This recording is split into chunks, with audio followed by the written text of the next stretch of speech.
Hello.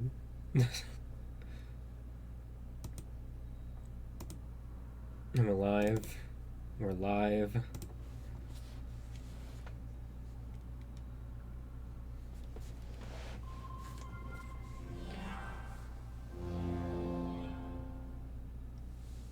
Welcome back from our Corpse Party Book of Shadows. I hope you all are excited. I'm so excited.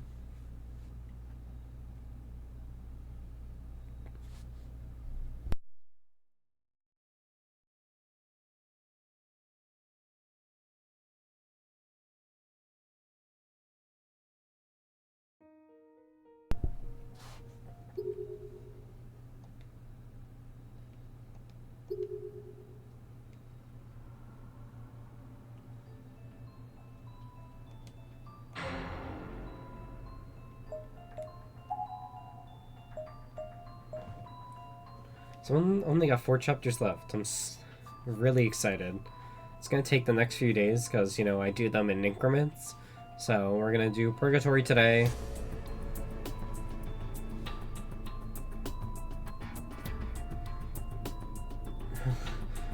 Hello guys, my name is Pro MLG Gamer Pro, and I'm going to be playing Work at a Pizza Place. Obviously, so I don't know what I'm doing, but we'll just go right out, enter all the ingredients and stuff, then cook the pizza. Let's see where it goes. Oh, that's the wrong greeting. Welcome in, Jody. How's it going?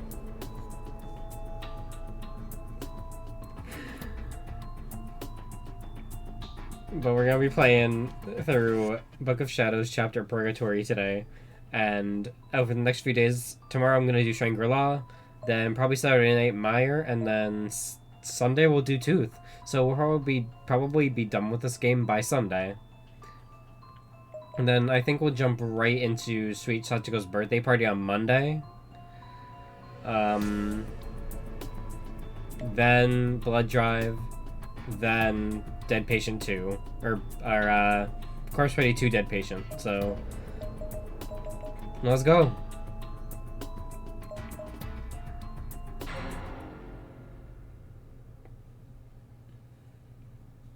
How are you doing today, Jody?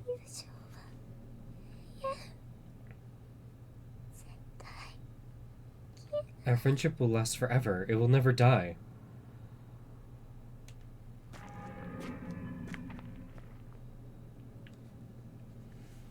So, Sayaka was mentioned in the first game, I believe. I don't know if we played it or I can't remember. I only played that game not even that too long ago, but I know Sayaka was mentioned like once. My existence was fine until I found out Corpse Party exists. My mind was in a daze. The lights on the ceiling were spinning, moving in and out of one another, alternating between hazy and distinct, forming spiral patterns in my eyelids. I was being jerked along the ground by my legs, like a heavy sack of rocks. I could feel every step he took vibrate across my entire body. But I couldn't do anything to stop it. I could no longer move on my own accord. I just kept getting dragged, inch by inch, across that filthy floor. Then eventually he stopped and threw me down, and I rolled hard onto my face. I was helpless before him.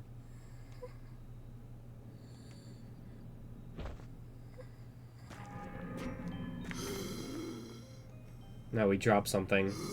That piece of chocolate had fallen out of my pocket. I was pretty sure it did anyway. And I wasn't about to let anyone else have it. Give it back, you bastard! I ain't giving up my life for chocolate, sorry.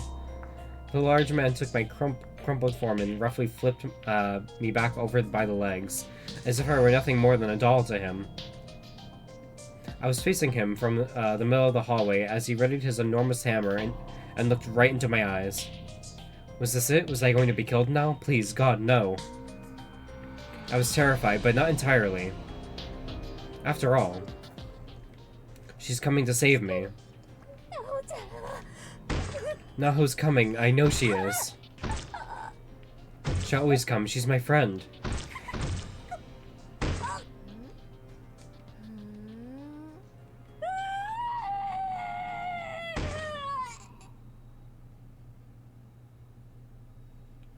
Book of Shadows, Episode 4, Purgatory. Let's go.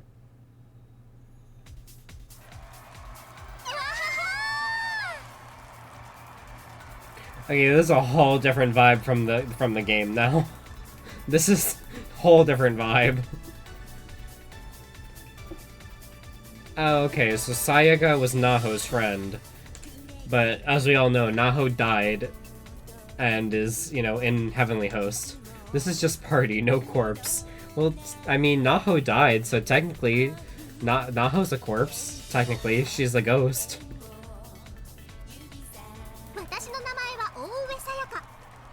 My name is Sayaka U. I don't know how to pronounce that. I'm a junior at Polonia Academy High School.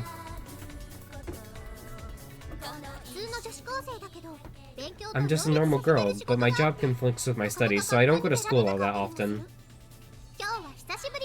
This was the first day I'd had it free in a while, so I called out my friend Naho, and we spent the whole day together having a blast.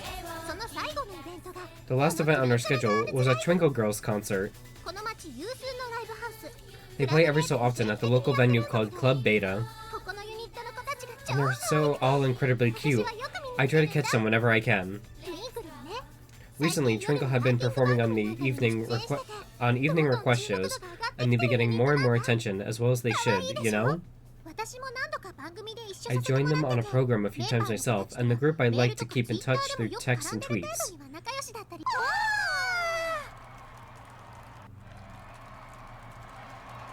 With every re-release of Skyrim, it gets more expensive by like $10. Yeah.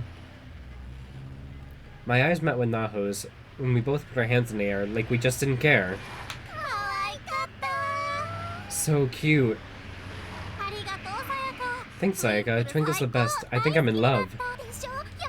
Right? Aren't they awesome? I mean, their moves in that last song. Oh, I remember. Check it out. Check this out. Well, you've got it down, girl, though I think your hip movements are a teensy bit off. Outside Club Beta after the show, fans were hanging around the street corner, immersed in the lingering rhythm of the music.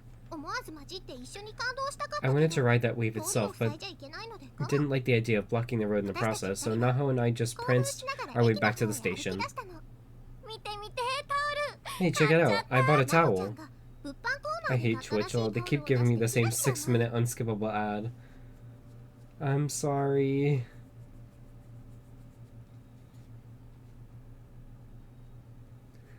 You know, you could always subscribe and you won't be able to get ads, but don't give me your money.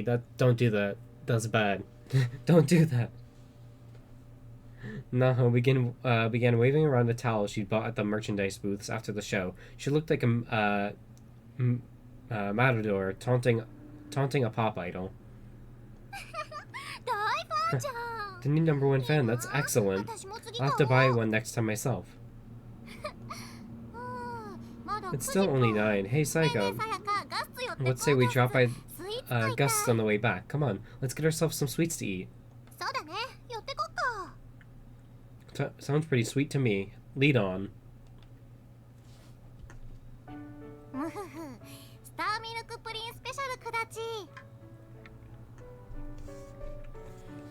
Give me a strawberry milk flan special, please. Whatever it is Naho had ordered, it sounded completely alien to me. The heck is that? It sounds super sugary. Something that'll put me in 7th heaven. That's what. It's covered in milk and ridiculously delicious. This is Naho Sonoki. We're in the same school, same year, same class. Our backgrounds are sort of similar, and well, we talk all the time and eat together and stuff.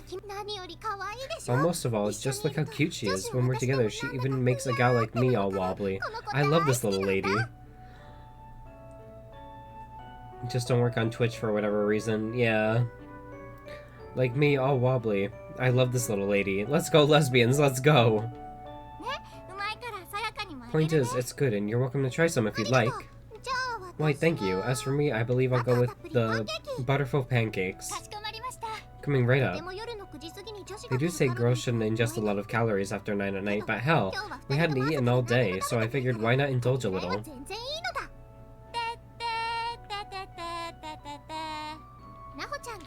Naho was gazing longingly at her towel while singing the melody to one of Twinkle's songs.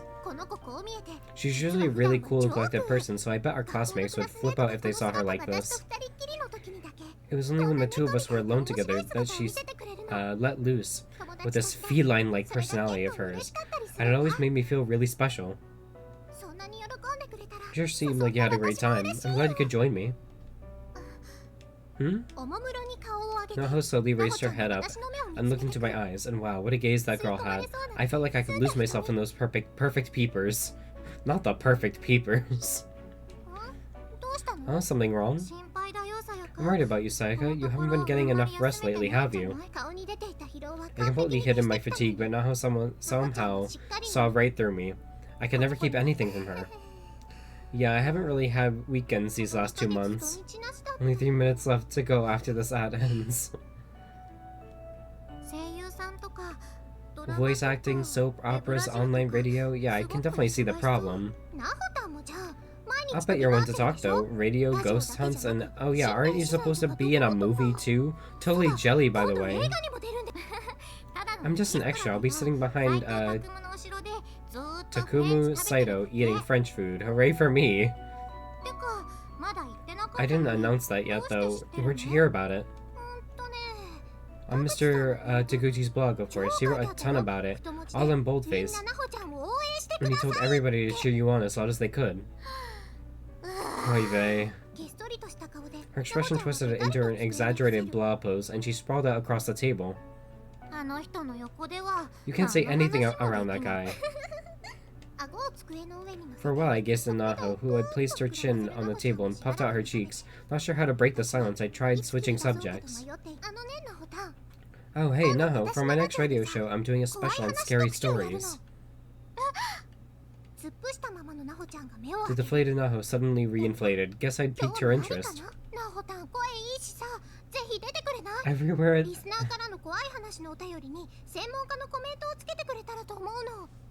Everywhere at the end of you, Kirby says the board as the board falls from the ceiling.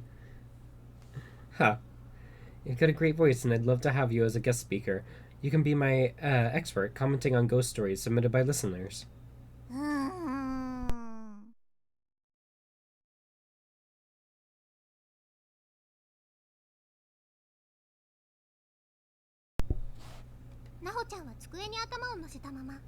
Her head still glued to the table, Naho fell deep into thought. She seemed oddly concerned. I couldn't miss the momentary twinkle in her eye, though. Success. I just need to rebait the line. And she was as good as caught. Come on, please, for me. My listeners know we're friends, and I get a lot of messages asking me why you haven't been on the show yet. You'd be a big hit for sure. But more than anything, I really just want to see what it's like to co-host a show with my bestest buddy, Naho. Five Guys, the burger chain, sounds really good right now. Five Guys in general just sounds good to me. Meow meow. Well, she mewed. She was showing interest. It wouldn't take much to get her to pounce on this old yarn now.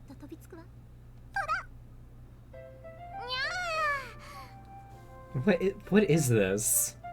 Meow. Come on, come on. Meow. This is the thing that just sort of happened between us sometimes. She turned to a cat and I'd play the part of her master. Is this a kink? There's some fancy cat food in it for you if you say yes. Adam Sandler's corpse party. What's that supposed to mean exactly? I'll treat you at Cafe Quill Phaeton. Sound good? Oh. Naho's face lit up. Okay, I'll do it. Oh, thank you. I love you, Naho. Adam Sandler's rendition of Corpse Party. True. Why are you hissing at me? I did it. I got in the green light. My smile couldn't have been any bigger at that moment. Naho's popularity had exploded recently, so she'd been having a hard time managing all the requests she'd been getting to appear on other radio shows. I've been hoping to get the chance to tie our work together at some point, but I never imagined it'd be this easy. So with that out of the way, we sat back and enjoyed the hell out of our butterful pancakes and strawberry milk fun special. Before we knew it, it was past 10 o'clock. Naho and I stood up and started down the road home, giggling and chatting the whole way. So Naho, when are you going to school again? Planned on it tomorrow. I've been ditching class a lot for work, but they said I should at least show up and hand in my report. Okay. We're gonna have to turn it in too, you know? They'll be asking for it next time you're there. Really? Well, whatever. It's just a report. It'll work itself out if I stay up all night. Oh, hey, wanna stop in and grab Kibiki's new book? You've been dying to read it, right? And his place is on your way, so... Oh, yes, please. Right this way, then, madame.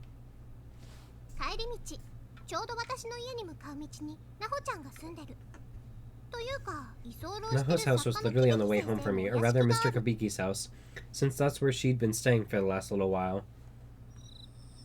Due to various circumstances, Naho had been commuting to school from here rather than living with her parents. I hate when people say it's 8:45, like just say it's 8:75. Supposedly she moved in to study under Mr. Kabiki, like his Padawan.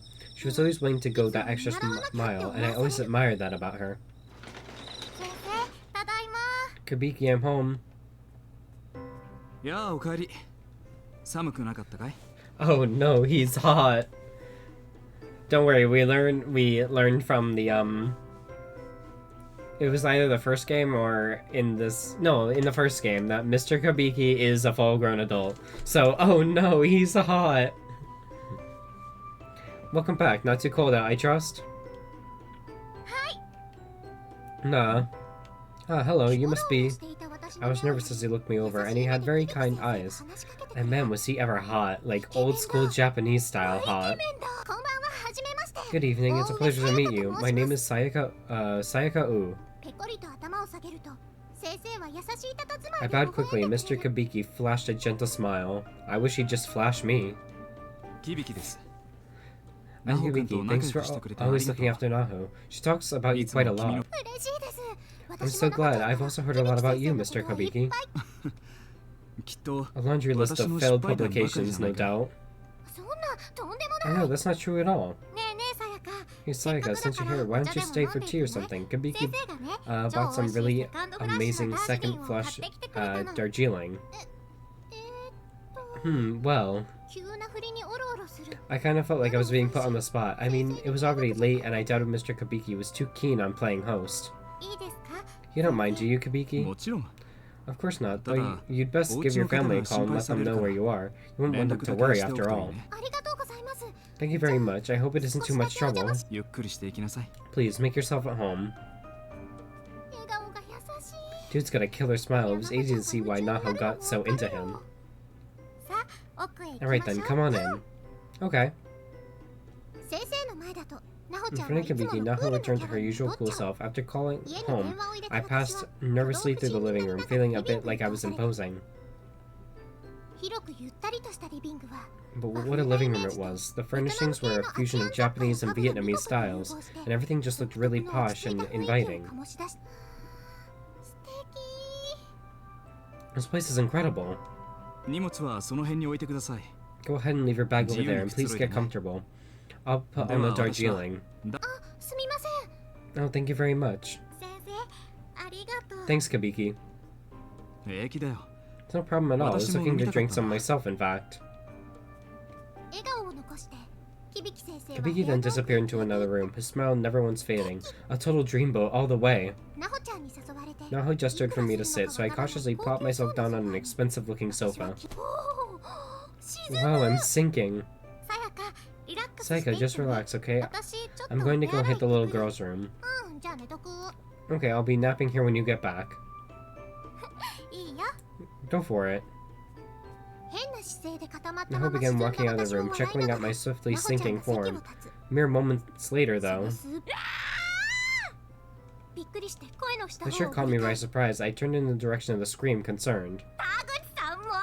God, Taguchi, lock the damn door when you're in there. Sorry, Naho. Heard the door slam shut with incredible force. So that was the infamous Mr. Taguchi, right? No love lost between those two, it seemed. You know, I'm just gonna say it now. Kabiki and Taguchi, they're dating. They have to be. Come on, look at him. The nerve of that guy. Having peeked out to check on Naho, Mr. Kabiki again withdrew his wide-eyed face to the kitchen, laughing softly. I swear, I could look at him all day.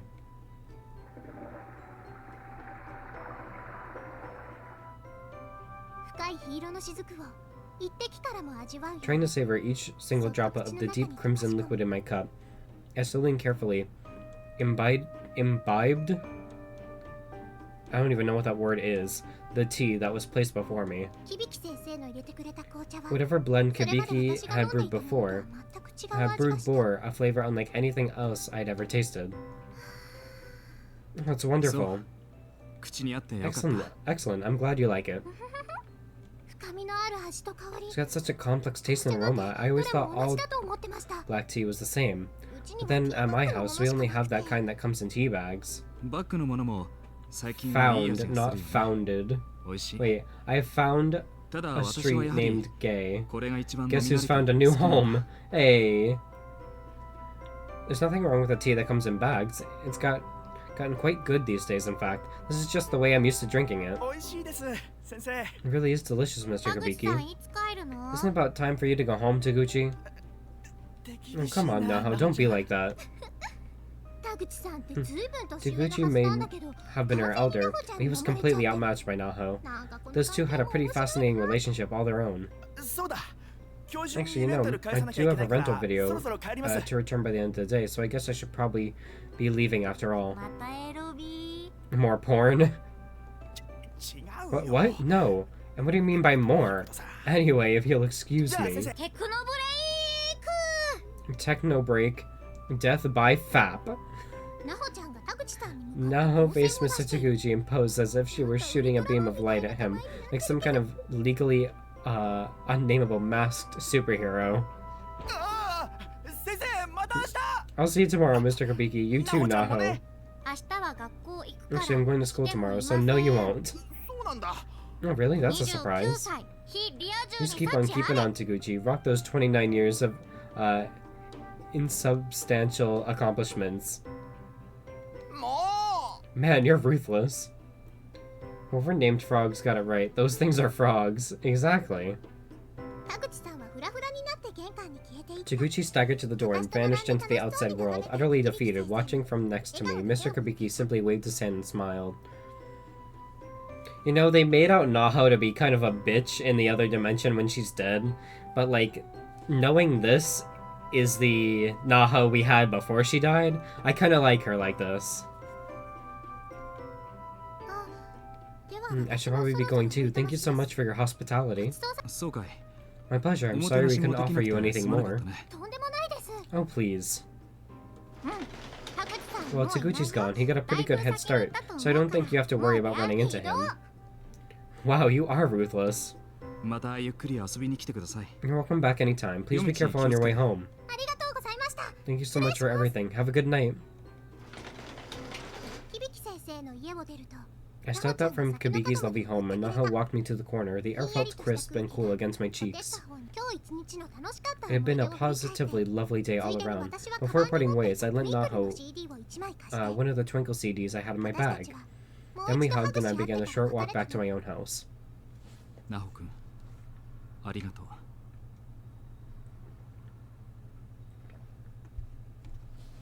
Thank you, Naho. This case you discovered with Heavenly Host Elementary. It's absolutely remarkable. Girl, don't go there. We know you go there in the first game, but still don't go there. If our investigation bears fruit, this could very well turn the world of occult research on its head. It's too good to pass up.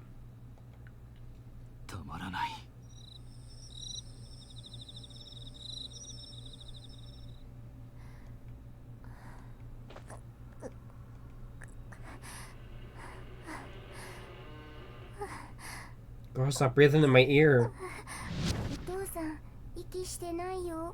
Daddy's not breathing.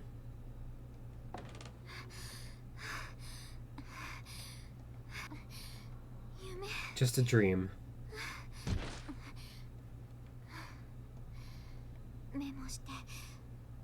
I have to write this down. Sacred Ground Investigation File 2. K Prefecture, Heavenly Host Elementary, currently under investigation. Further progress. Encountered fierce spiritual resistance while simply researching the Shinozaki estate. Right side of body paralyzed, left eardrum ringing.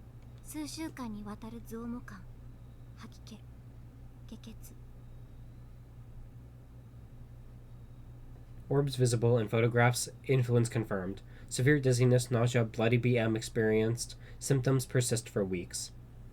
Oh, so these are the notes from the first game, her notes that we found.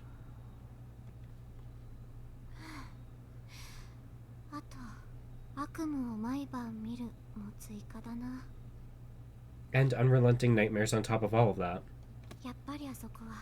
This really is way too dangerous for them. Kabiki and Taguchi don't know how to protect themselves from spirits. They shouldn't go at all.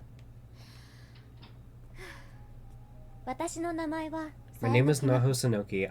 I travel the country investigating reports of haunted locations, assuaging clients' fears, and doing whatever I can to help them.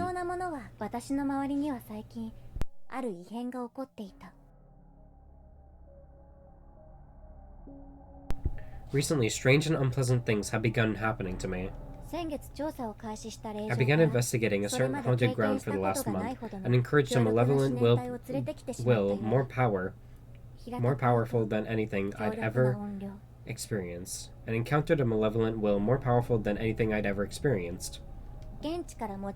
I attributed this to the paper doll I brought back with me, of the sort of commonly used in curses. No doubt of a bad idea, but invaluable for research. This is the reason I hesitated when Sayaka asked me to be on her radio show at the restaurant earlier. Do crabs think fish are flying? Probably. Ghost stories can actually provoke the spirits involved in them. I was afraid that whatever entity had latched itself to me might have some negative effect on Sayaka as well. Fortunately, aside from wreaking havoc on my physiology, the spirit didn't seem to be affecting those around me in any way. If I could just keep it under control, I was certain my appearance on Sayaka's radio show would go off without a hitch. Kabiki? I gone down to the kitchen for a glass of water and thought I hadn't noticed. And though I hadn't noticed on my way down, I saw Kabiki fast asleep on the living room sofa as I headed back.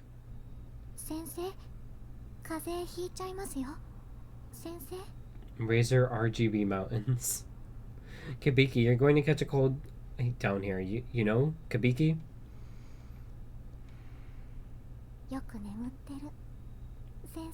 Sound asleep. Oh, Kabiki, you're so cute. Kabiki had pulled an all-nighter last night, so I was pretty sure he'd sleep well into the afternoon. There we go, a nice warm blanket for you. Sweet dreams. Spirit research is a decidedly dangerous field. Numerous people had warned me not to get into it too deep, so why did I do it? For Kabiki, of course. If Kabiki could make progress on his occult novel through my research, he could succeed in all his endeavors. Then no price would be too high, I felt. For his respect and admiration, I'd happily sacrifice anything and anyone. So she did this all for a man? Girl, I'm gonna talk like it's 2012, lulzers. Ugh. You do you, I guess.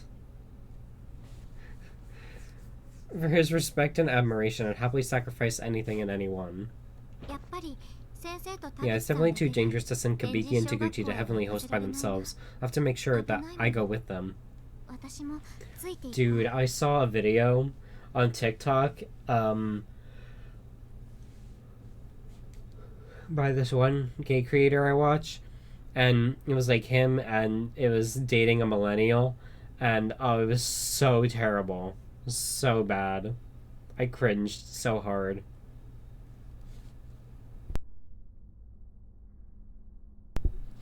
Because, like, if you're 30 and, like, all you do is talk in memes and, like it is actually 2012, ooh, making me violent.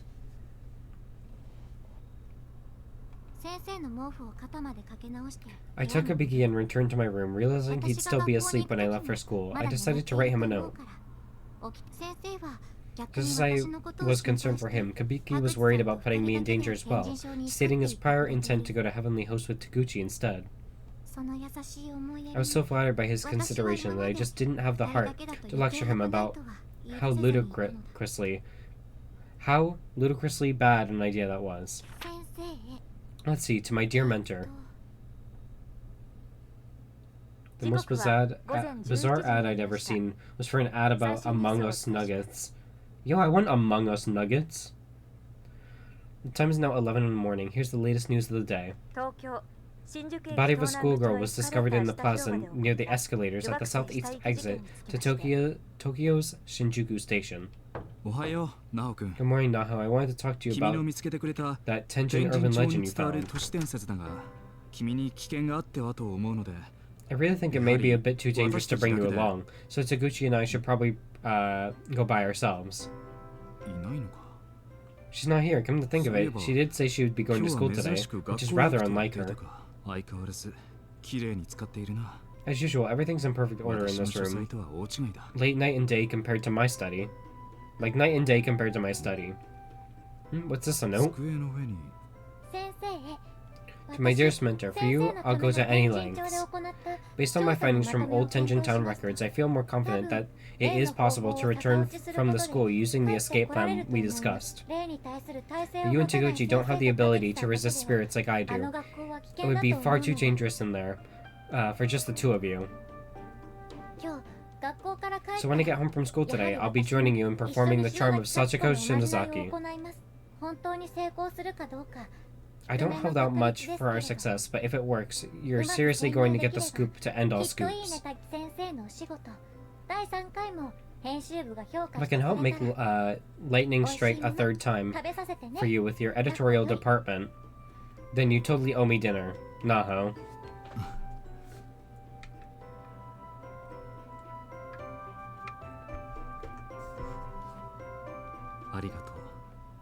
Thank you, Naho, but I really can't allow you to put yourself in danger like that. I know the escape plan. I'm going to go with trusty old Taguchi, and you're going to wait for us here. I guess I should write her a note to that effect. Good morning, Mr. Kabiki. Are you awake? Oh, he's full of spirit today. Perfect then. Let's not waste any more time.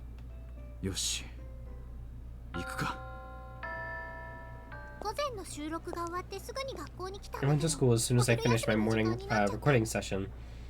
But by then, it was already lunchtime, and Naho had skipped class as usual. I knew where to find her.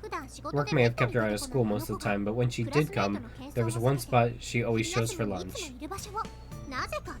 She liked to get away from the noisy classrooms to eat in peace, and I knew this because, well, I did too. This wasn't just her spot, but mine as well. We'd probably get in trouble if a teacher ever found us there, though.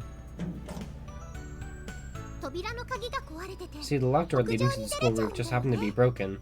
So, what a nice breeze. And that sunlight too, absolutely magical. There's a fence between the buildings to prevent students from falling, but it wasn't very high, so getting over it was a fairly simple task.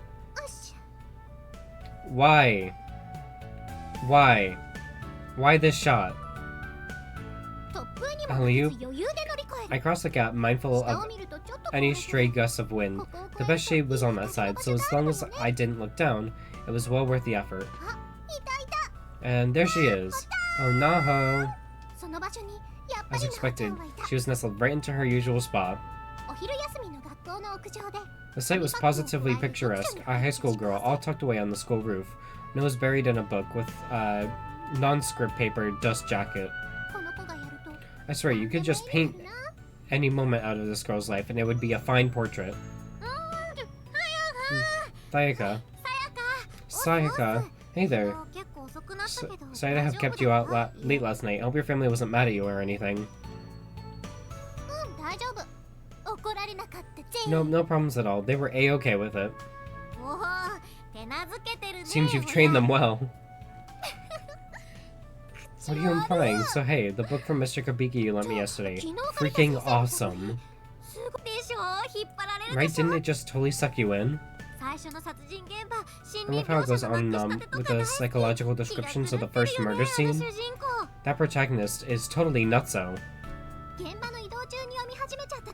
Yeah, I wish I had been reading it in bits and pieces during my work commute, though it kinda took away from the tension, but I can't wait to read more.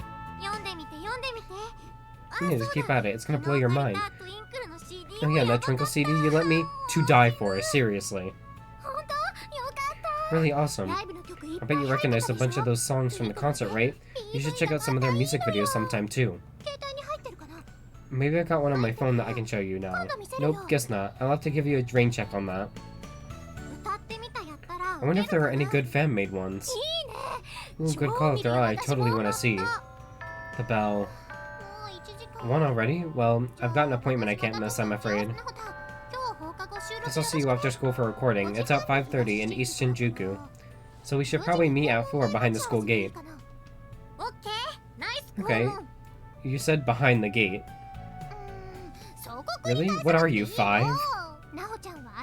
Naho was cool as a cucumber, just like always. Today's recording was sure to be a blast.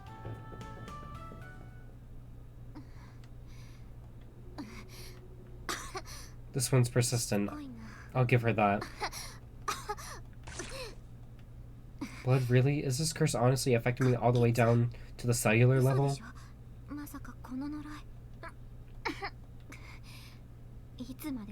Seriously, how long are you planning on haunting me?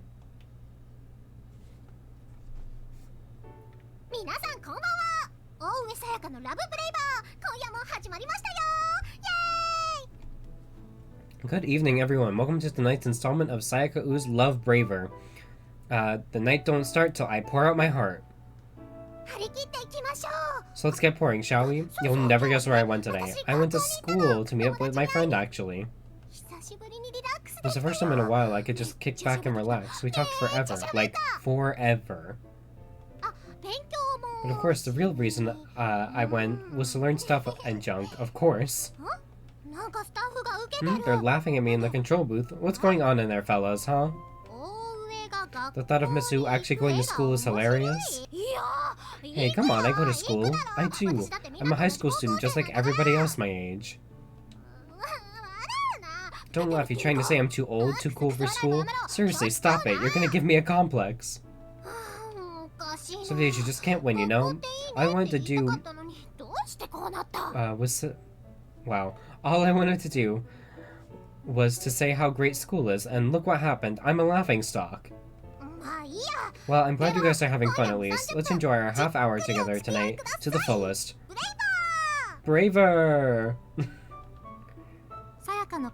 Sayaka's on-air personality was incredible. I was absolutely listening to a pro at work.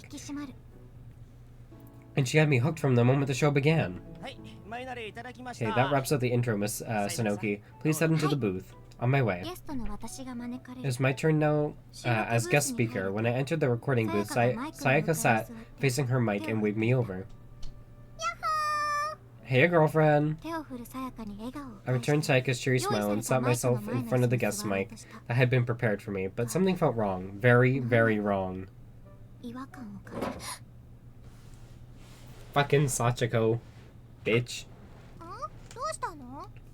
What's the matter? Oh, it's nothing. I just felt dizzy for a second.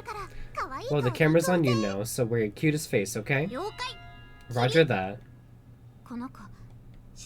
This child was the daughter mentioned in my research on the Shinozaki family. This was Sachiko. She was the one who'd attached herself to me. Her eyes were black and hollow with no discernible pupils at all. She sat utterly motionless, but I knew she was watching me, waiting, biding her time. My hair stood on end, blood rushed to my head, and bile surged into my throat. The Shinozaki curse was far too powerful. I couldn't suppress it. It was clear Sayaka couldn't see her. This was bad. I had to be careful not to let Sachiko interfere with the recording. Okay, we're back. Start with the listener mail. Alright folks, it's the moment you all been waiting for. The topic of this week's Try to Do a Thing workshop is... Oof, can I go home now, please? What do you mean, no? Come on, be a sport. Guess there's nothing I can do about it. This week's topic is... That's right, try to tell a scary story. Yikes. Man, I told you all I didn't want to do this one. So why do you guys send in so many responses? We actually received a record amount. Far too many to tackle by myself, so I've invited a guest to help me out. Hey, don't run the applause yet. I haven't even said who it is. Or has everyone already guessed? Because it's totally who you think it is. The pro with the know how spirit investigator extraordinaire, as beautiful as she is brainy, it's high school paranormalist Naho Sanoki. Give it up for Naho. Good evening. Thanks so much for coming. No, thank you. It's an honor to have been invited. Oh, how about that, everyone? So mellow, so modest. Isn't she just the bee's knees? I'm a bee. I got knees. Naho, I actually go to the same school. We're even in the same class, isn't that right? We hang out a lot, in fact. Some of you clearly knew that. And have been outright demanding that Naho make a guest appearance for quite some time now. Well, your wish is my command. My pleasure, in fact. I think I may even be more thrilled to have her than you guys. Anyway, given today's theme, Naho seemed the perfect guest. So care to get us started with some choice words for any evil spirits that may be listening? Tremble on the border between this life and the next, under my 7 stars. That's what I'm talking about. Those ghosties have got to be shivering in their ethereal booties after hearing something like that. So let's get right to the listener letters, shall we? Here's a scary story from one Junpei Nagai of M City in Tokyo. In my experience, adverse spiritual manifestations from my research had always been easy enough to keep at bay with my powers, but this one was different. For this energy to be completely visible in broad daylight, I had never even seen anything like it. This was bad. My head was splitting, but the cameras were rolling, so to speak, so I had to at least keep myself from coughing up blood again. Naho was grabbing her skirt tightly with both hands, muscles completely rigid. My, was she actually getting nervous? How unlike her. I kind of grinned internally a bit at the sight of Naho acting all girly and scared. It was a Dora babble, as I like to say, but I still had a show to host.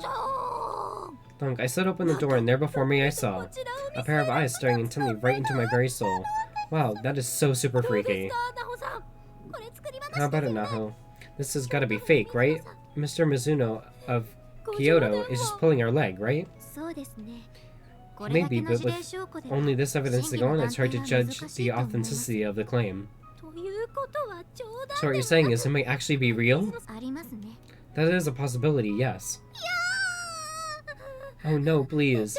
Actually, I've noticed something even more frightening since this last segment began. Naho, your focus keeps drifting over to the corner of the booth. Well, don't tell me there's somebody there, is there? I'm getting chills.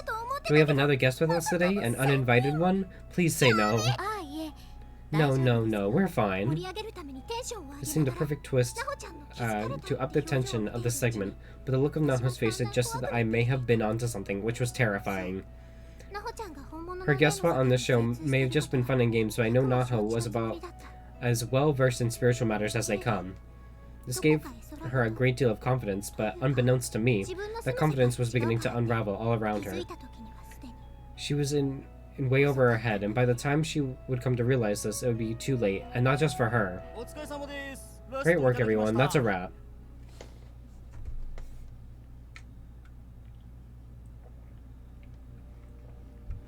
The recording ended without incident, as far as anybody knew. Sayaka tossed a piece of chocolate into her mouth that she seemed to have brought with her. She was as casual and relaxed as can be. So out with it, did you see something in the booth or not?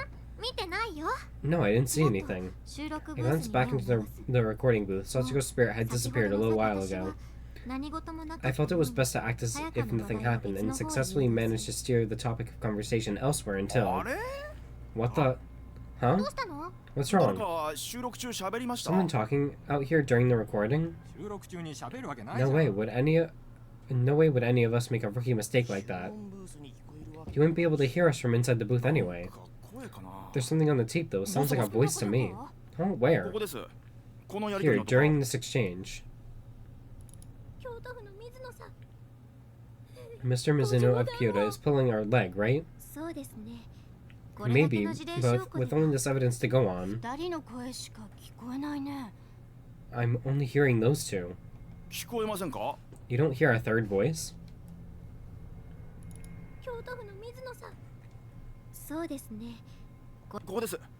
Right there, after Miss Sonoka says he may be.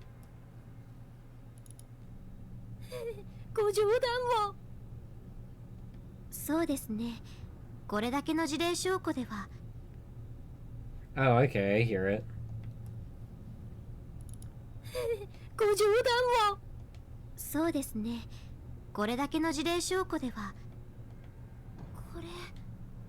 No, there is a voice. It's saying, I'm watching you, right?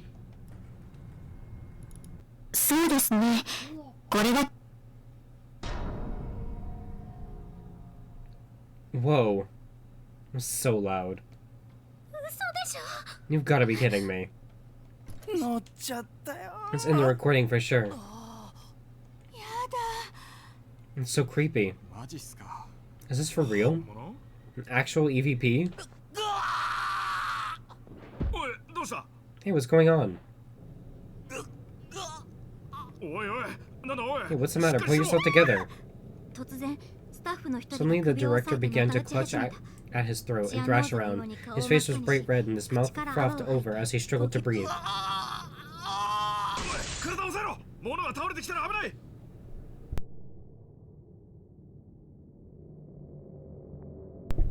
Hold him down, he's gonna knock everything over and hurt himself. Yes, sir.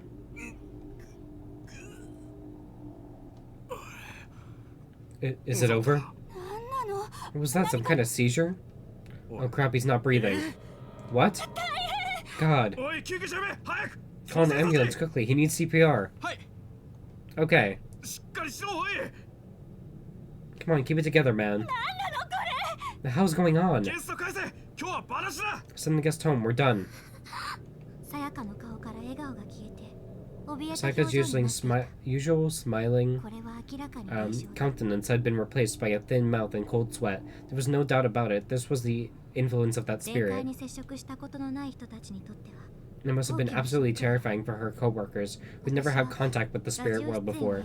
I regretted appearing on the program.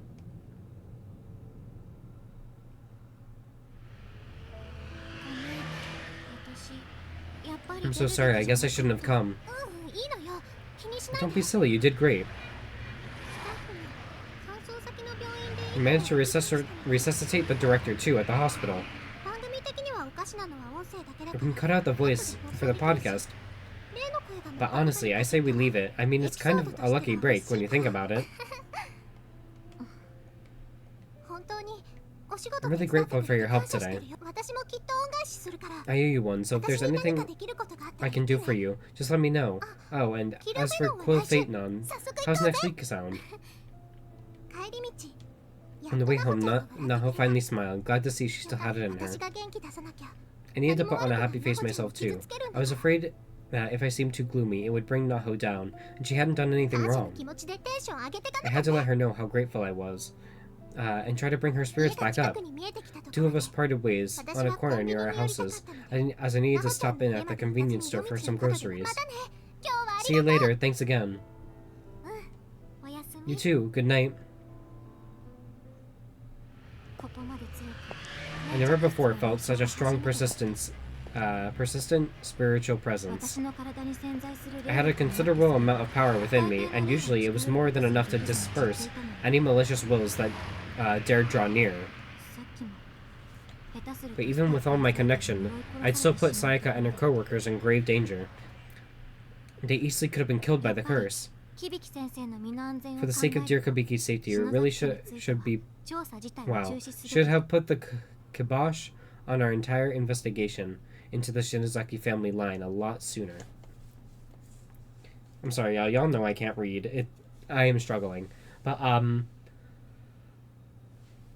there's still so much, like, talking about the Shinozaki estate, the Shinozaki name, last name, whatever. And Ayumi still has not said anything. And Ayumi is her last name is Shinozaki, yet she hasn't said, oh, I'm related to these people. Not a damn word. But it wasn't too late to call it off. As far as I knew, I was going to pull out from Heavenly Host Elementary's case altogether. I made up my mind. I should probably undergo a traditional spirit exorcism as soon as possible. It's past 9:30, so it had been dark out for hours already. Yet there wasn't a single light on in Kabiki's house. Kabiki?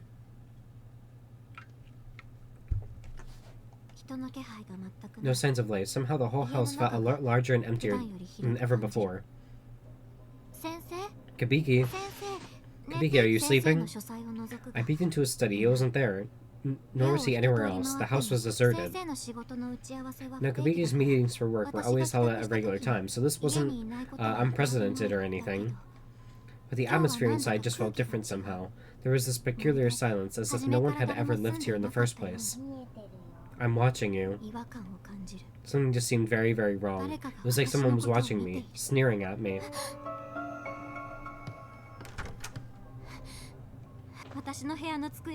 Finally, I found a note on my desk. Not the one I'd left for Kabiki this morning, but a response written in his familiar scrawl. Dear Naho, thank you for your concern. I couldn't live with myself if I exposed you to any more dangers on my behalf. However, Taguchi and I have gone to Heavenly Host Elementary. We've noted the way back, so please don't worry. We'll return safe and sound. And if we're successful, let's all go out for a nice meal together, okay? No.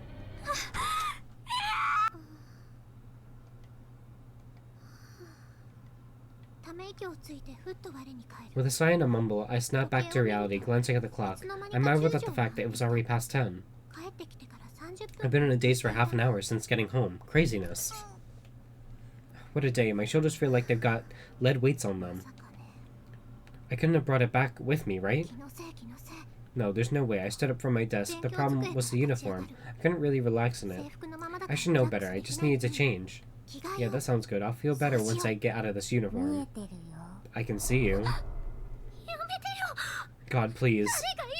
Is somebody there? Please, no. I was glad no one had seen me talking to the thin air like that. There was nobody else around, of course. Nothing to be afraid of. It was just my imagination. I really, really needed to get out of my uniform, so once again I started changing when...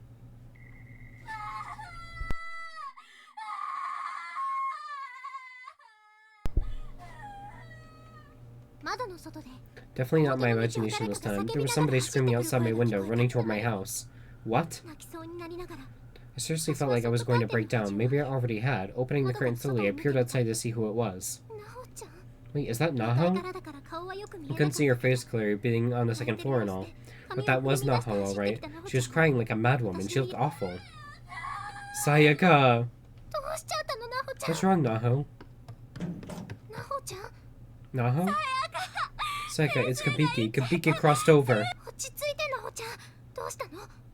Okay, just calm down, Naho. Tell me what happened. Where is Mr. Kabiki? I don't know what to do. I don't know what to do. It's all my fault. If Kabiki were to die in there... This is the first time I'd ever seen her so incoherent. I spoke slowly and gently, trying my best to calm her down. Naho, please, just tell me what happened. Let me help you. Start at the beginning. I want you to come back with me right now. What? Please, I'm begging you. Tears were streaming down her face. This was a side of Naho I'd never even imagined could exist. There had to be a reason she was so desperate. I agreed to follow her back to Kabiki's house, if only out of concern for her well-being. Sachiko ever after. Those who perform this ritual can cross over to Heavenly Host Elementary, a cursed school sealed outside our world, outside time and space.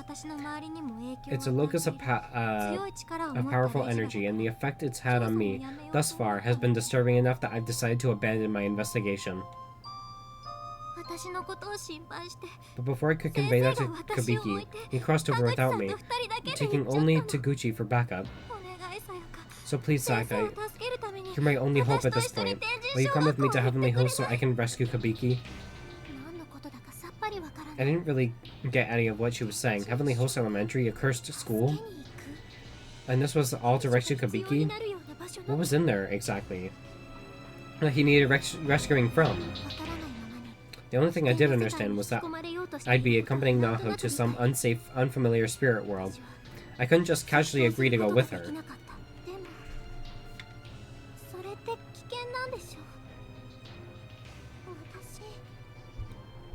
So this place I'd be going with you. It's dangerous then. I scare easily, you know. Please, I can't perform the ritual by myself. You're the only person I can count on. And I swear I'll protect you no matter what.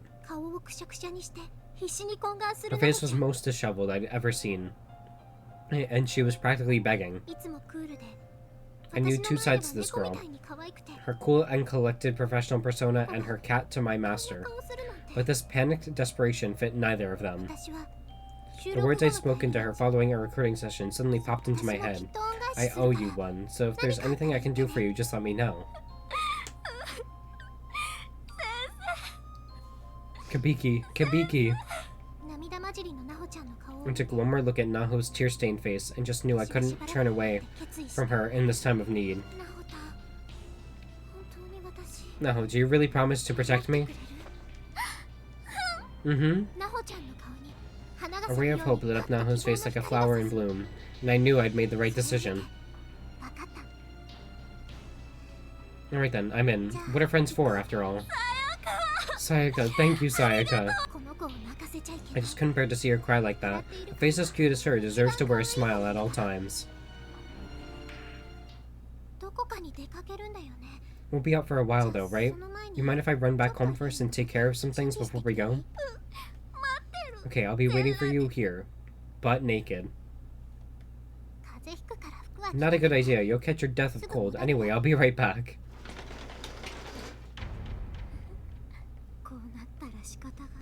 Well, as long as Kabiki's over there. The larger the sample size for his research, the better. This is for you, man. The Shinozaki estate. We don't need that place anymore. If he's going to leave me here to spread the curse for him, then fine. That's just what I'll do. No hesitation, no backing down. My blog should do nicely. Let's see. In this world, there's nothing worse than parting ways with a dear friend. Some may say it's sweet sorrow. Oh, almost forgot the subject line. Sachiko in the ever after. Wait, no. How about Sachiko ever after? Perfect. Here's hoping for lots of hits. Huh.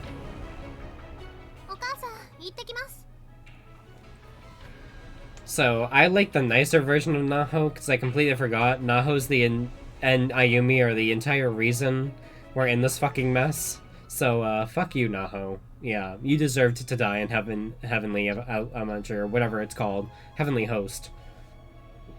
Mom, I'm heading out. I'm not wanting to worry her. I told her a little white lie, suggesting that I had another recording session tonight. I've been going to late sessions practically every night for a while now, so it seemed the perfect excuse. And sure enough, she bought it. You certainly are a hard worker, Sayaka. Just make sure you keep your energy out there. Don't get so busy and let your blood sugar drop. Here. She handed me a small piece of emergency chocolate. This was like a tradition with her. She'd always give me one when I left to show her support. And it always reminded me that I was loved. This one in particular was bringing tears to my eyes. I must have been more scared than I thought. I'll be home as soon as I can. Thanks. Knock him dead, sweetie. Sachiko, we beg of you. We beg of you. You said it twice, right? In your head? Yep. Okay, then it's time to pull this thing apart. Make sure you use your nails and don't let go.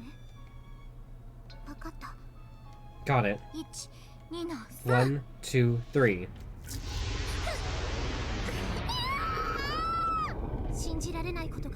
Something impossible was happening. We performed the ritual just as Naho had instructed, and then the floor just split open and swallowed us whole. Was this a dream? Was I hallucinating? It sure felt real though. It felt like I was being dragged into hell. My visions quickly went bright white, and my consciousness seemed to fade to black. And then...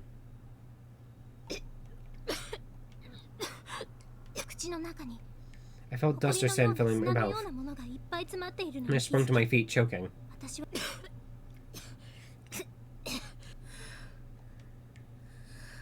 What is this? Where am I? Naho? I was in a cold, dark room. It was damp and clammy, and felt very much like a cave. Was this the Heavenly Hosts Elementary Naho was telling me about? Naho? Naho? Racked with apprehension, I tried raising my voice, but barely had one to raise. I looked around, but didn't see Naho anywhere, and there was no response. God, this can't be real, can it? I wanted to go home, to forget this place existed, but then I realized I never asked Naho how to cross back over. Without her, I was stuck here. So that was my top priority then. I absolutely had to find Naho. That cough is giving 2 packs a day. Period. Hey Maya, welcome in. How are you doing today? I'm sure she hadn't accounted for the possibility that we'd wind up in different spots once we got here. But as long as I could track her down, I knew everything would work out. I stepped forward slowly and carefully, and took a closer look at my surroundings. Oh great, after a whole chapter, we finally get search mode back. Good, good. Oh, that's good. We got nothing to say about the trash in the corner. Okay. Nothing about the ground. During watching you play a game, I'm too scared to. They're not really that scary. I actually very much enjoy it. I'm not, like, much of the horror fan in the sense of, like, really, really scary things. Like, you will not catch me dead in a haunted house. Because, like, people jumping out at me, my fight or flight response will come out. And most of my time, it's my fight response. So I'll either punch the person that jumped out at me, or if you're behind me, I will elbow you, like, in the face. Because, like, my first reaction is to hit something. Like, if I get so scared. But, and then, like, another, like, half the time it's freeze or cry. So, fight, flight, or freeze or cry. I scream and freeze. Yeah, that's, like, get that possum response, not the possum response. I feel like that's normal for most people, though, is to just scream and freeze. I feel like it's mostly just, it's like a small percentage of people that will actually fight back if someone, like, scares them or if someone gets in their face. But I don't know, I'm just confrontational like that. I say I don't like confrontation, but when it comes to confrontation, I'm gonna fight. God, what was I saying before? I forget. Oh wait, no. You'll never catch me dead in a haunted house. Don't like that shit. But horror movies and horror games, love them. Because, like, I can pause, if I get scared of a movie, I can pause the movie and walk away and then return to it. If I get scared of a game, I can pause it and come back to it.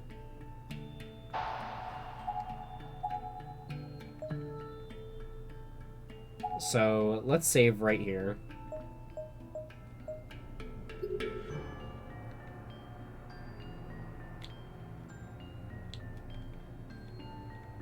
She has nothing to say about anything.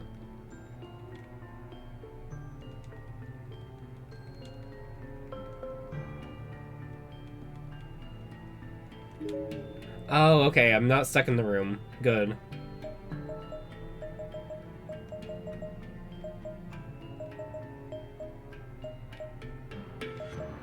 Where the hell? We're in a bomb shelter? Death room?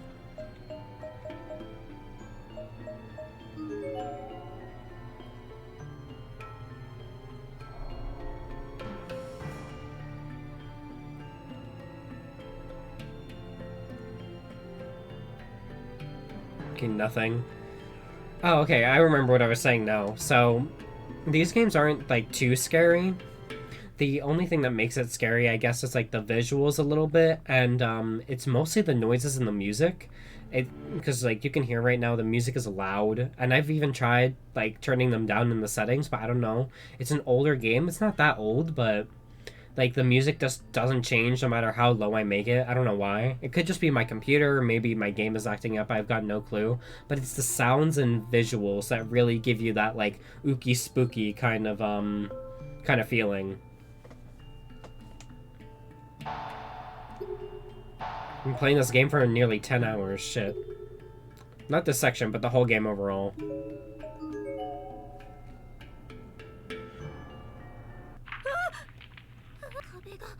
The wall? What the? It's crumbling.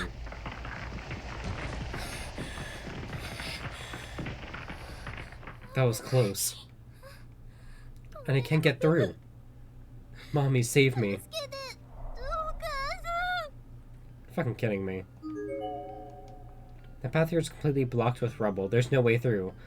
Wow, really? Who would have known? Who would have guessed?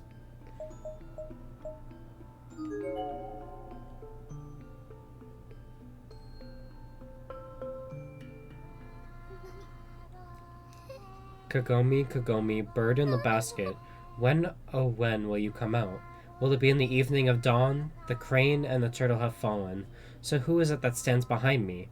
What am I hearing things? It's a child's voice, isn't it? Maybe this really isn't elementary school after all.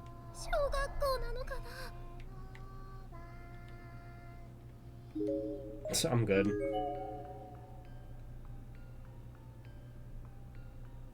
Children are quite terrifying. This is boarded up. Let's go down before we go up. So, this way.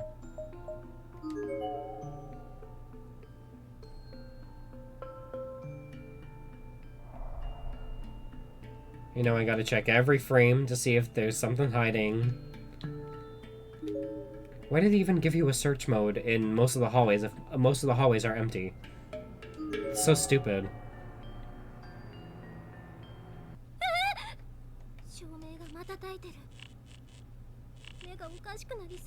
The lights flickered, and I could swear I just saw something up the path ahead.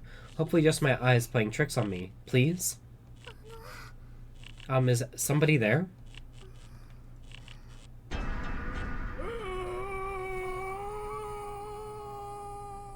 Oh no, a ball of fire.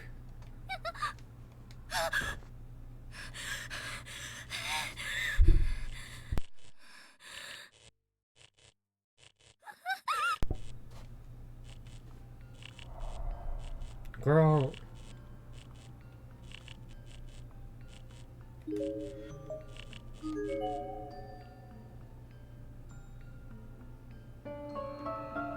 Door is sealed firmly shut. There's no way to open it.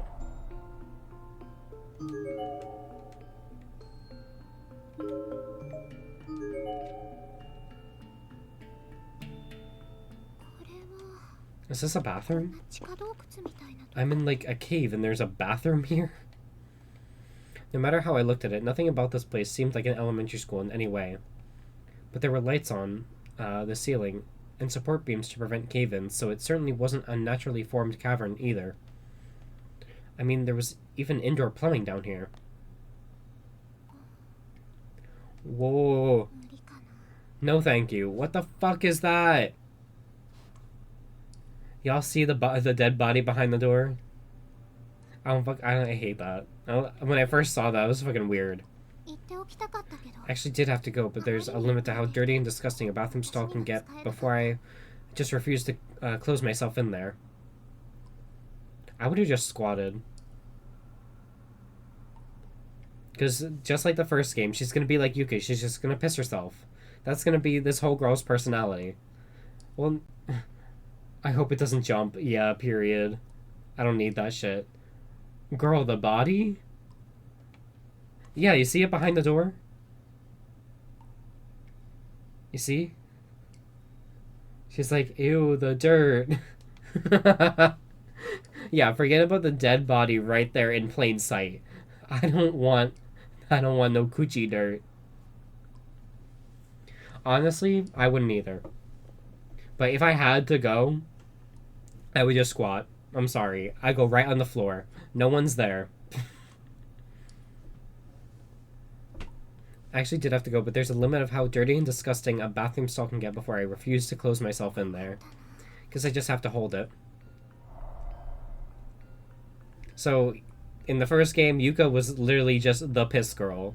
Mochida's little sister, her entire personality in the game was she had to piss the entire time. And she eventually pissed herself, I think, in the 4th chapter, and then she had to piss again in the 5th chapter. It was so annoying. Because, like, anytime she talked, it would be either she was hungry, she was tired, or she had to use the bathroom. That was her whole personality in the first game. But, oh, and you know what? In the fucking first game, I can relate. No. In the first game, fucking Yuka, I looked through a walkthrough because I got stuck in the last chapter, and it was like, if you go to the bathroom in the first game and let Yuka pee, you'll be locked out from getting the true, like, the true ending of the 5th chapter. And I'm like, so if I let this girl take a piss, I don't get the real ending of the game. Ooh, that is harsh. So, you can't let this girl piss the whole game. Just so you can get the real ending. I do have a small bladder. Don't break the seal, I guess. Yeah, but that was the first game, and that was, like, so harsh. You couldn't let her pee the whole game. Okay, what's going on in here? Are you gonna react to the body?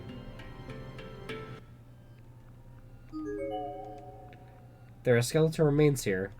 There's a small child. Maybe she was hiding? There's a name tag attached to her jacket. Wait, what did it say? Fuck. Okay, Mina Nishio. For someone that was just scared to be in a broom closet, you're not gonna react to the skeletal remains? Weird.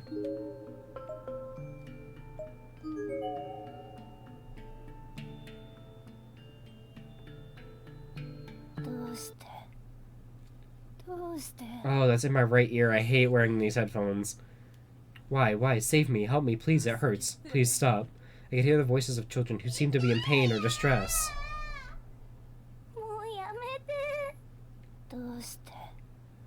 Okay, there's nothing here. I need to get this out of my ears. Okay, we were in here. So we're going up this way. Oh, stop whispering in my ears. Oh god.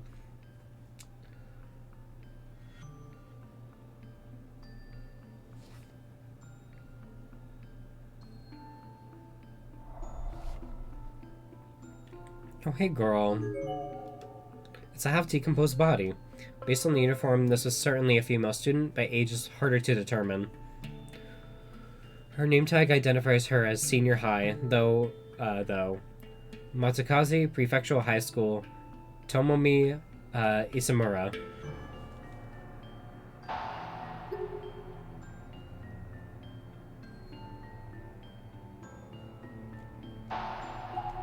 I mean, I should probably save. I haven't saved in a minute. This is when we got here. I can override this one because there hasn't been a decision yet.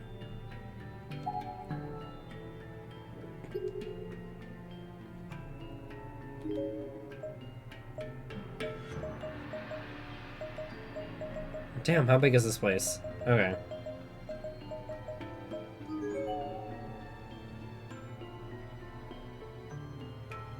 The door is thoroughly sealed. There's no way to get inside.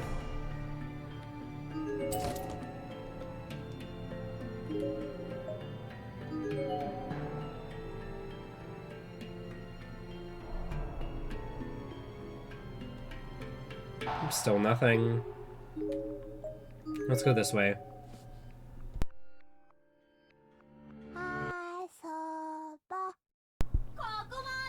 Let's play. Come and get me. I'm over here. I'm over here. No, I'm over here. No, I'm over here. No, I'm over here. I could hear children calling for me, hiding and, goading me to find them.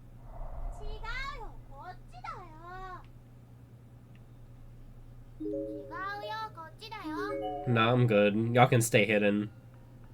Period.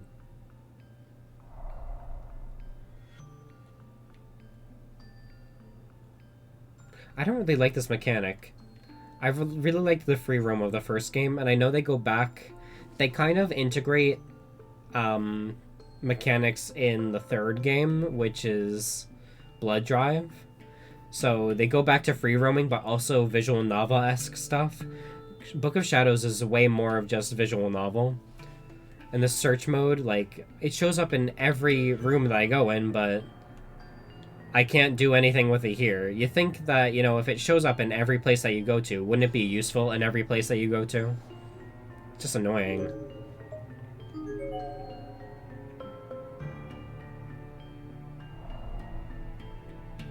That is a whole ass dead person. Recently deceased corpse.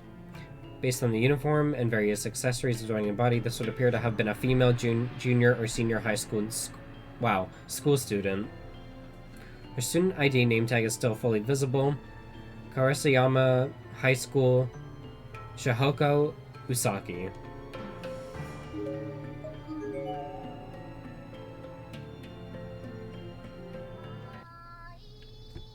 Are you ready yet? Not yet. Are you ready yet? Not yet. Get hear voices of children playing. No. Whispering in my fucking ear again. Not creepy.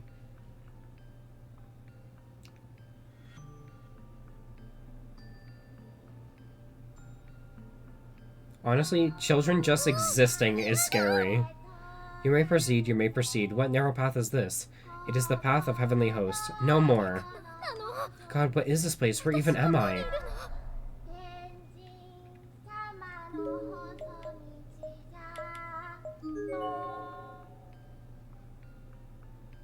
I don't like kids.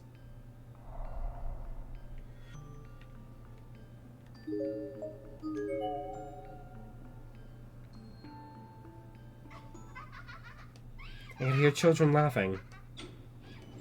Among the voices, I heard the sound of a door opening somewhere nearby.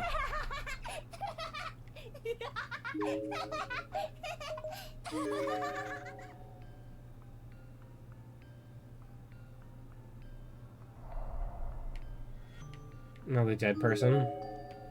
There's a fully decomposed corpse here. She's wearing a skirt, so it seems safe to assume this was a female student in life. Shobu University Middle School, Hanako Meguri.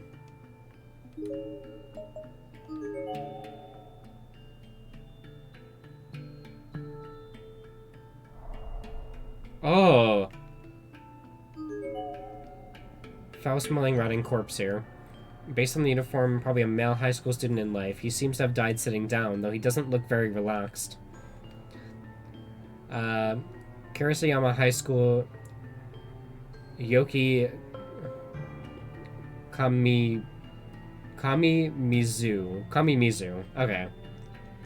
I'm probably pronouncing these words so wrong. Not only with me stuttering, but also me not being a native Japanese speaker. I am unfortunately white. Caucasian, if you will.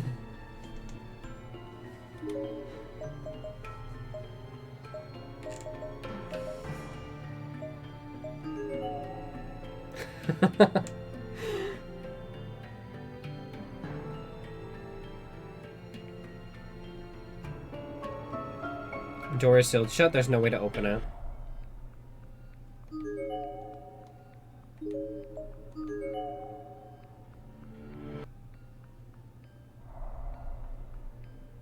No singing children this time. They finally all gone.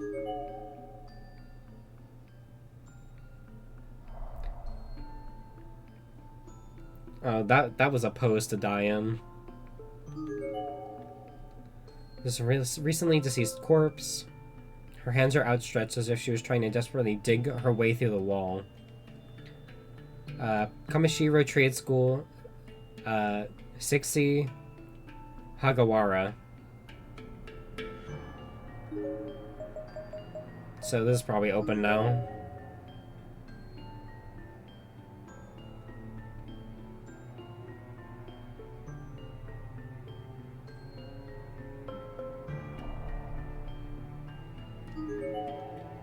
Doesn't seem to be locked anymore. I'm saving before we go in there. It's called the fucking death room. Are you kidding me? Okay, there still hasn't been a decision, so I'm overwriting this.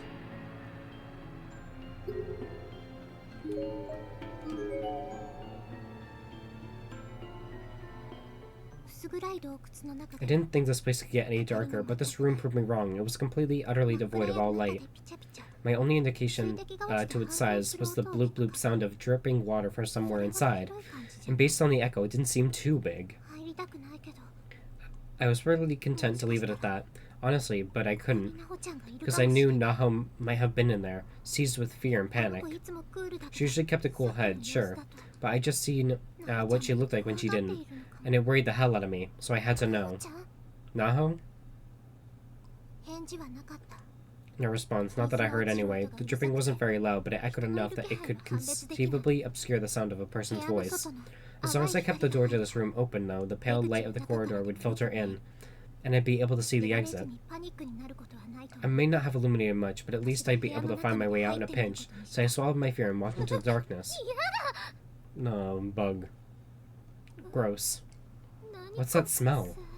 It stinks to high heaven. Is something rotting in here? Ew, what's spilled? It's all over my leg.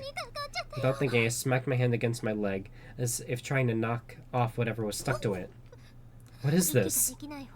The metallic smell was thick that I almost couldn't breathe. Was it blood? Did I just wipe blood onto my hand? No, it couldn't be. I got a sudden itch on my thigh, so I impulsively reached down and scratched it. And in doing so, a small, rice-sized bead stuck to the ball of my finger.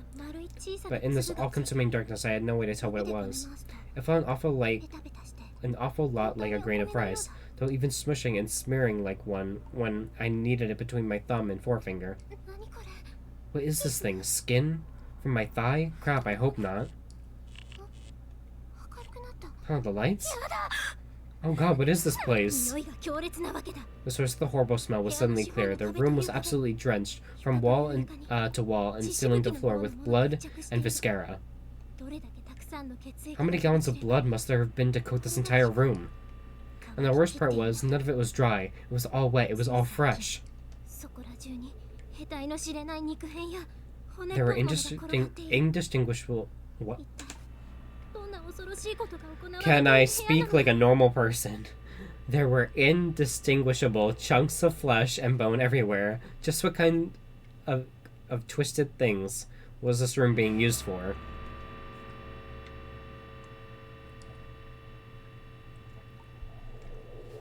We're professionals here at the Moonsong Uwu Twitch channel.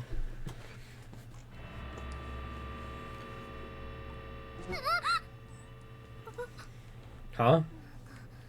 I scratched my itching thigh again with my finger, then looked down at my legs, and all at once my blood ran cold. What? A swarm of little white bugs were wriggling around on both of my legs. That's why I'd squished between my fingers, but there were many, many more, and they were also on my skirt and my socks, even inside my shoes. Oh, girl, you're covered in maggots. I fell into a state of total panic. I threw off my shoes and began frantically brushing myself off with my arms. I grabbed the hem of my skirt and the collars of my socks and shook the hell out of them, too, trying to knock as many bugs off my body as I possibly could. Stumbling around, I accidentally planted the heel of my sock into a murky puddle of red liquid. My mind went blank with disgust. Gross, gross, gross, gross. I'd cry. Yeah, same. I hate bugs. Really do. I can't take this anymore. I honestly can't complain. Look at this art, though. I really like the art. It's a good anime style. I really like it. Calm down, Sayaka. This was just a slaughterhouse. This was just a place where livestock was chopped up into meat. It was perfectly natural. There was nothing unusual about this room at all. The blood, the chunks, the flesh and bone, probably all just from animals.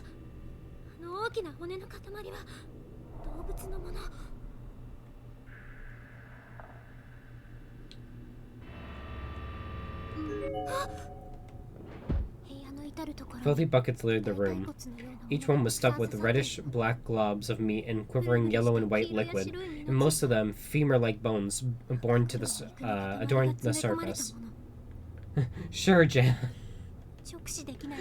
But one of them seemed to be far more horrid stew than the others. And that's because one of them was full of arms, human arms, several of them, jutting out above the bucket lip and practically waving at passers-by. Screams are strange beasts because they basically override all sense of logic and reason within a person's mind. Quite naturally, quite automatically, in my shock, a scream forced its way out from inside my body, from the very pit of my stomach. My senses had become razor sharp. I could faintly hear footsteps approaching from the hall outside the room. My stomach tightened, stopping the next scream in my throat. I was sure of it. In the corridor, just outside this room, someone or something was coming this way, and judging by the sound, it wasn't Naho. It's gonna make me do a fucking timed event. Oh, I hate this. Another scream threatened to slip out. I quickly stifled it. The last thing I needed was to give away my position. Whoever this was within closer and closer, I had to act. The hallway outside was just a straight shot, so escaping the room without being seen wasn't an option. Hiding was my only hope. But hiding where? Okay, it's not making me do timed. I can save. First decision of Purgatory.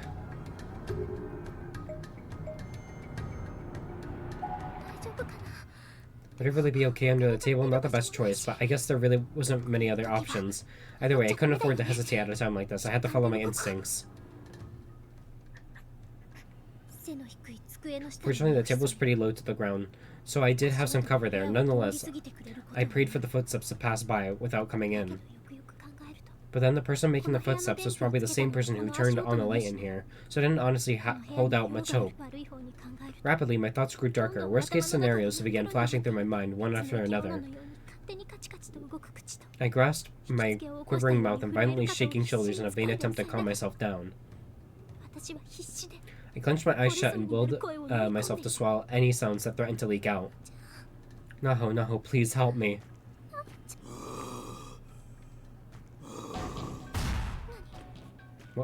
What was happening? It was the sound of a girl in pain. The man apparently dropped someone onto the table. She was either injured or being injured.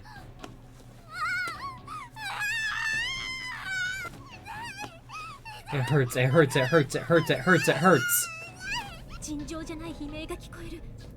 I could hear an unearthly scream from the other side of the table. Above me, my body became rigid.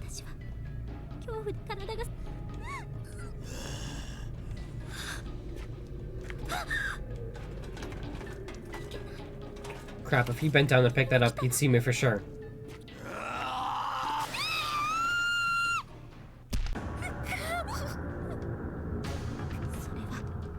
He was a very strange, horrifying creature. He seemed not quite human, but not really anything else either. And whatever he was, I was scared to death of him. Giant man. On second thought, maybe he was human. He just had a grotesque face and abnormally large body, not to mention a zombie-like disposition. He was horrifying. I feared as much for my life as any human being can. I was frightened, afraid, terrified. There's no word strong enough. Let me go! Let me go! I was flying my arms and legs and doing everything I possibly could to break free from his grip, but this man was strong as an ox. He wasn't letting go. I was fairly certain he could crush my throat with his bare hands if he wanted to. Somebody, anybody, no, mommy!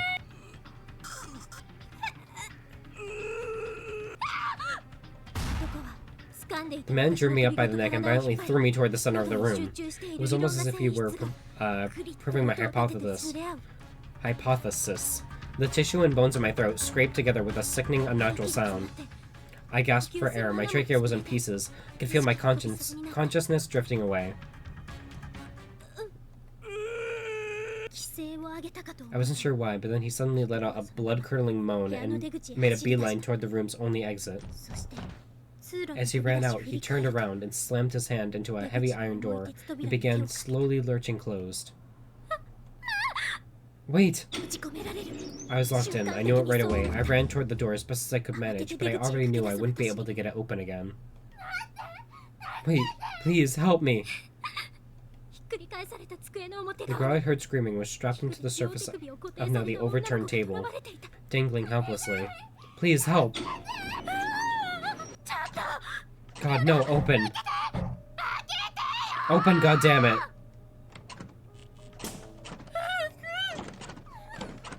It hurts, it hurts!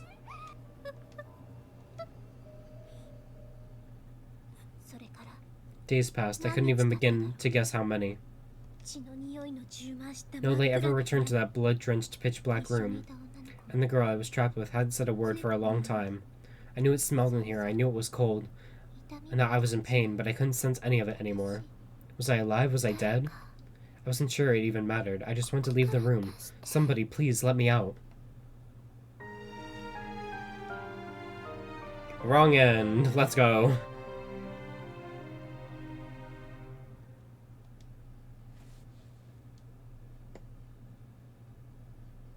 Wrong end 1.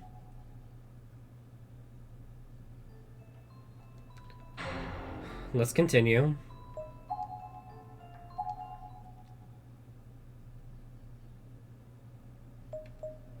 I thought hiding under the table would make more sense, because wouldn't weapons be in the closet that he had to use, or the cabinet? You know, he'd just open the fucking cabinet and you'd be right there.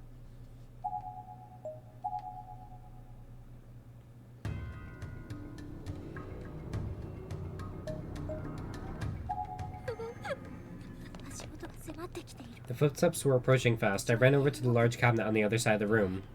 Please, open. The doors opened without difficulty, but there were the sort that automatically closed when left unattended. Oh well, no time for second guessing now. I turned around and jammed myself end first into the closet, grabbing the edges of the closed doors with my fingers and pulling them for all my worth.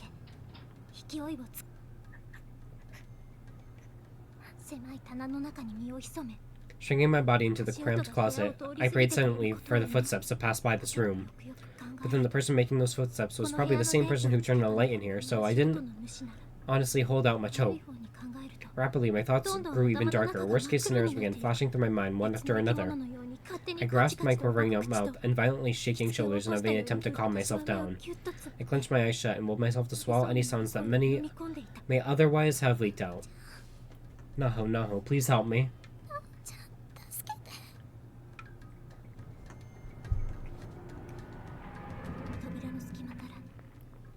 I peeked through the gap in the door, and my fears were confirmed. I was no longer alone in this room. The thing that was in here with me was horrible. He seemed not quite human, but not really anything else either, and whatever he was, I was scared to death of him. Okay, she's just saying the same shit from before.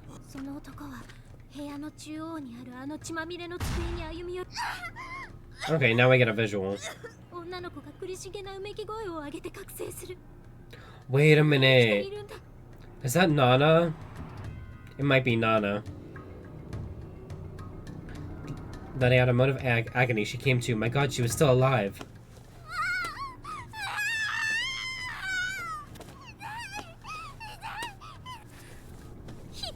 Her legs have been severed at the thigh, leg completely cut off.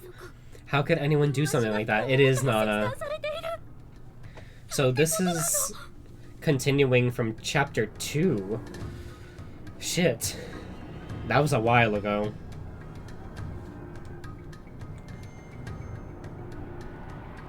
How could anyone do something like that?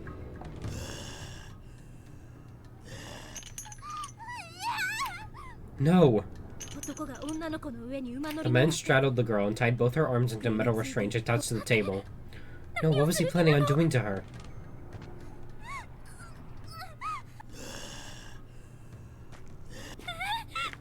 He was coming this way. No, no, no, please, no. The man passed right by the standing closet, instead of turning his attention toward the nearby corner of the room, where he began rummaging through a toolbox. He was utterly careless about it, tossing aside any tools he didn't need. Hammers and drills were clinging on the ground, with some sliding under the table. Each time a tool fell, he'd bend down and scoop it up. If I had hidden under the table, I absolutely would have been found just now.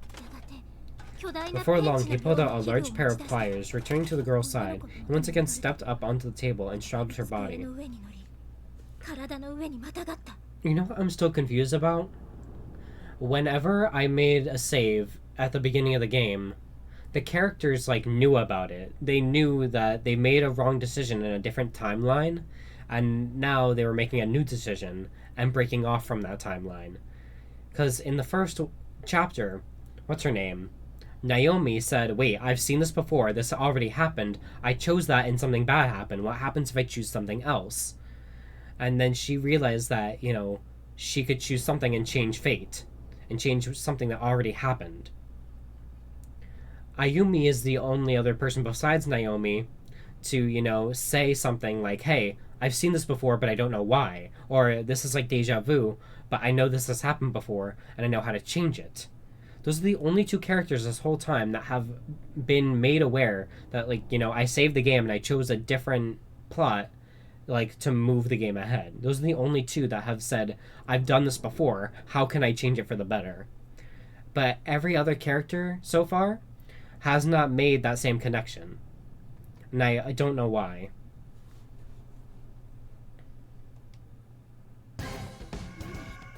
What is he going to do with those exactly? Wordlessly, the enormous beast clamped down on the squirming girl's cheek and squeezed it with all his might. Then, as far as I was able to determine from my vantage point, he forced her mouth open and shoved the pliers inside. He readjusted his grip on the handle, then skillfully began opening the two metal prongs, simultaneously pushing them down her throat.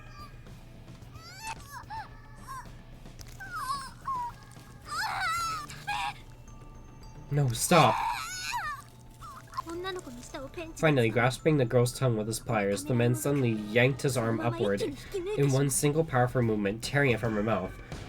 What is with this bitch taking tongues?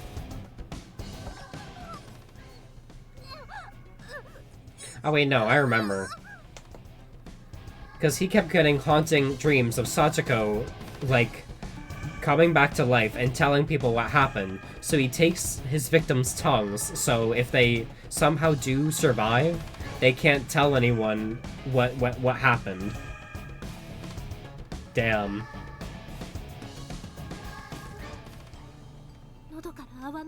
Heard the sound of her mouth frothing over, and after a moment of squirming, all her movements ceased completely.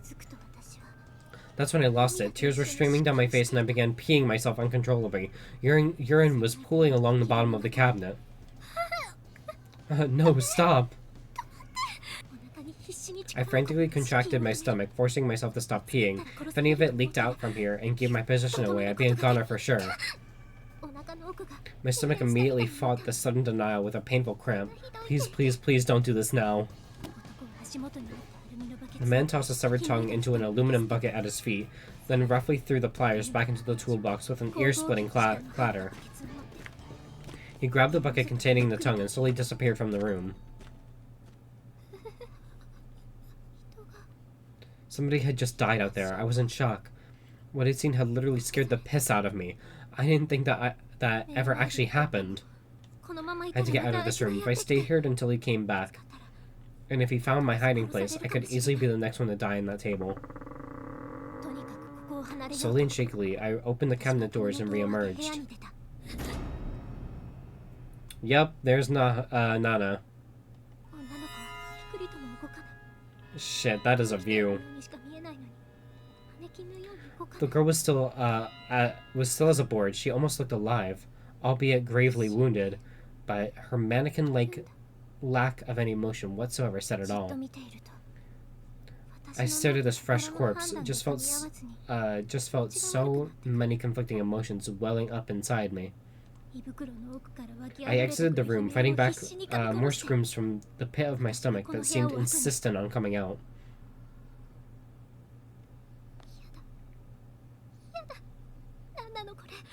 No. No, what is this place? If I'm dreaming, somebody wake me up, please. But I knew it wasn't a dream. I accepted that this place was real, even though it differed greatly from any reality I'd ever known before. My brain was quickly nearing its breaking point, and stupefying fog clouded my mind's circuits. Naho, Naho, please help me.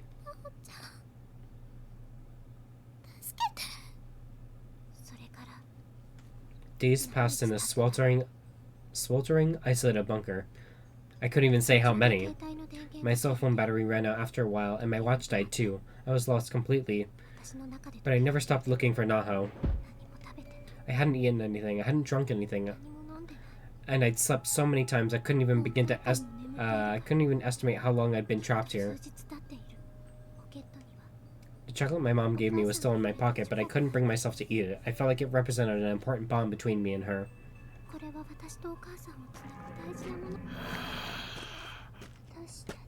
Our friendship will last forever. It will never die. Naho.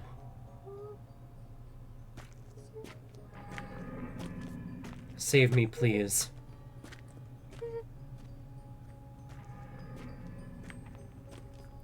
Can't believe Sayaka just fucking died.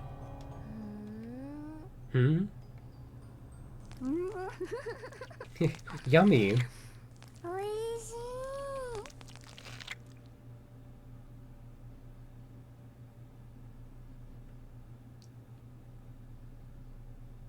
Chapter 4 Purgatory.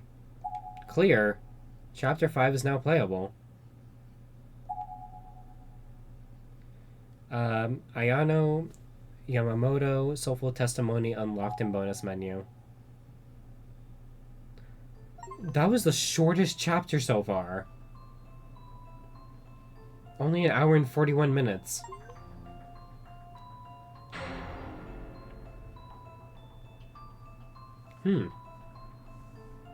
Maybe I should just jump right into the 5th one, but I kind of want to keep it separated. Well, let's see this testimony from the voice actor. I saw that one, that one, that one. Okay, you. Good afternoon, good morning, and good evening, everyone. This is Ayano Yamamoto, voice of Naho. Thank you all so very much for playing. So I'll bet everyone who played Repeated Fear were pretty shocked. When I read the script, I have to admit, I too was thinking to myself, holy crap, Naho was that kind of person all along? I was blown away. I was all like, humna, humna, humna.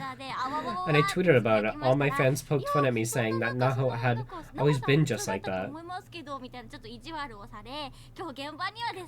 But today I actually had to perform it, and I had no clue how I was going to pull it off. For recording, I consistently worried about how to get Naho's newfound playfulness. I mean, the meowing and stuff. I hope it turned out okay. Actually, when I'm working, I think I'm always a pretty serious, cool sort of lady. But in front of my friends, I get a little loopy, and there was quite a few times I felt Naho really was a lot like me, with that meowing and such. In fact, there were times during Book of Shadows where I read Naho and I was like, damn, that is me.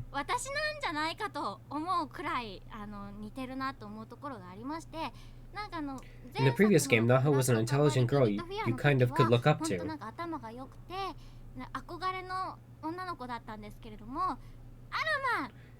It sort of made me think, wow, this chapter who seemed worlds apart from me before is actually starting to resemble me. I'd really be happy this cute, girly girl Naho appealed to everyone. Anyway, I hope you keep playing lots and lots and really enjoy yourself. Take care, bye-bye. I really like that they have this bonus stuff with the voice actors being like, I really liked my chapter, I really liked playing my character, it was really cool. It really gives the voice actors a moment to stand out and be, you know, separate from the game itself and be like, hey, you know, I'm the person that worked behind, you know, this character.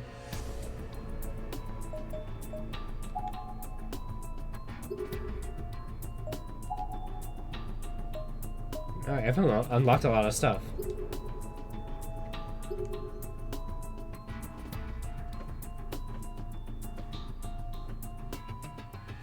Well, it was a pretty short stream for today, but I'll be back tomorrow playing the 5th chapter, Shangri-La. And then, Saturday night I will do Meyer, and then Sunday night I'll do Tooth, and we will be done with this game. So, once this weekend is over, we will be jumping straight into the midpoint game before Blood Drive, which is called Sweet Sachiko's Birthday Party. And basically we have to be nice to Sachiko and throw her a birthday party and shit. It's more visual novel like this. I'm not sure how long that game is, but there's characters in it that show up in Blood Drive, the 3rd game, so I would like to have that context before I play the 3rd game.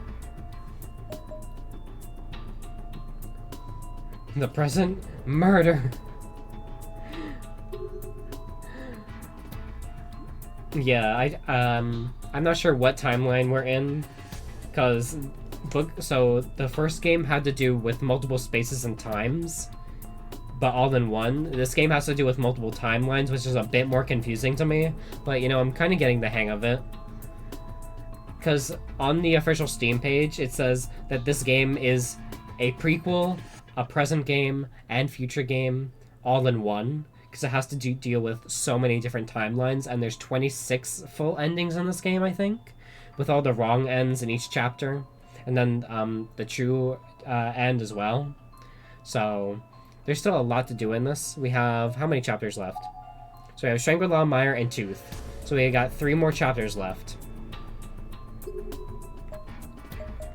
But thank you for everyone that showed up today. It was really cool hanging out. I know it was a pretty short stream, but I will be back tomorrow.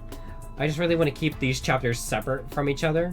But we'll be back tomorrow. I'm not sure what time, maybe the afternoon, maybe night, I'm not exactly sure.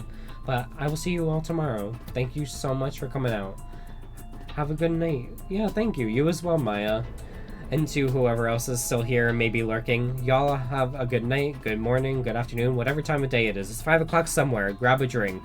Hell yeah. I will see y'all later. Goodbye.